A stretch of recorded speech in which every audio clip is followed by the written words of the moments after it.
अस्सलाम वालेकुम दोस्तों, डॉक्टर साजिद आपकी खिदमत में हाज़िर हूँ। जो दोस्त चैनल पे नए हैं उनसे गुजारिश है कि चैनल को सब्सक्राइब कर लें और बेल आइकॉन प्रेस कर लें।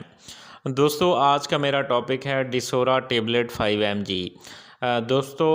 डिसोरा जो है इसके अंदर डेस्लोरेटाडीन है 5 mg 5 मिलीग्राम। तो ये टैबलेट जो है एंटी हिस्टामीन है। लोरेटाडीन का ये एडवांस फार्मूलेशन है। डेस्लोरेटाडीन डिसोरा टैबलेट के नाम से मार्केट में अवेलेबल है।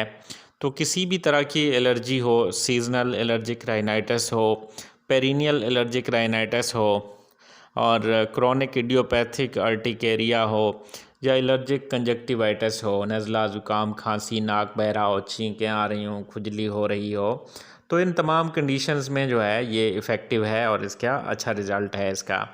तो ये लेस सीडेटिव है, यानी कम सीडेशन काज करता है। प्रेफरेबली इसकी जो डोज़ है वो 1 OD डोज़ है। रात को सोते वक्त एक आपने टेबलेट लेनी है और इसको जो है इसके कुछ साइड इफ़ेक्ट्स भी हो सकते हैं। फटीग लाइक नाज़िया, वोमिटिंग और ड्राउजीनेस या नींद थोड़ी ज़्यादा आ सकती है।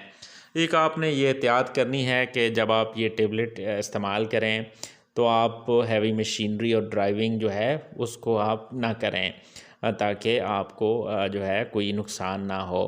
तो तमाम दोस्त वीडियो को लाइक, कमेंट और शेयर करना ना भूलिएगा। शुक्रिया।